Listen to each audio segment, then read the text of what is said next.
Nandito tayo sa bahay ni Tita Ellen Comigad. Ang merong Christmas collection, nakakaiba, unique. Ayan po, umpisahan natin sa taas. Napakaganda. Dito po, sa baba. Bihira na ang gumagawa ng ganito. Ito, mga, anong yari saan to, Tita? Ceramics ba ito ba?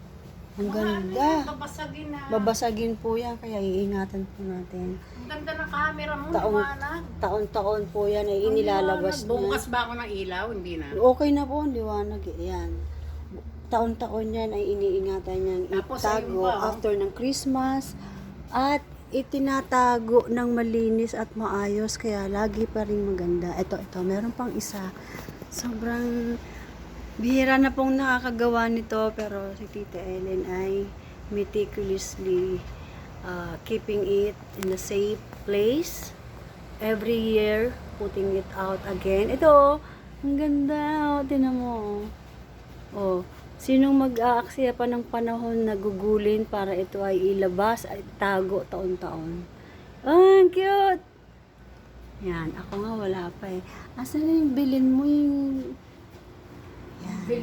Bilhin ko, luma na yan. Lahat po yan dito. Siguro Ay, mga 25 pati years. kortina, oh, Paskong Pasko yan. So, lahat 25 ng... years na yan. Ito ang House of Christmas. Parang sa Pampanga, may bahay na ganun eh. So, ayan. Pampanga siya. Ayan, oh, tingnan nyo. Oh. Ito, oh, ang bilin. Oh, ang ganda, di ba? Ito yung mga, ito si Baby Jesus. Ayan.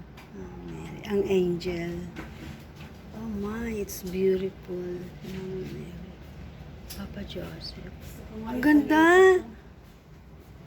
Palipat ko yun. Ganda po. Ayan po, ang Pasko ng ni Tita Ellen Comigad. Ayan. Ayan po, para siyang Mrs. ni Santa Claus.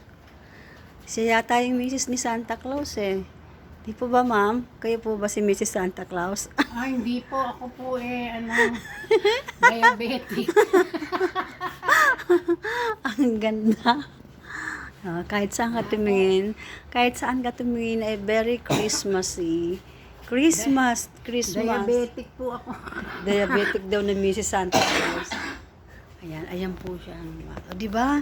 It's so very beautiful. Thank you, Wala Mrs. akong Christmas tree. Thank you, Mrs. Santa Claus, for allowing me to feature your beautiful Wala house. si Santa Claus na lalaki. Oo, namamalengke daw si Santa Claus.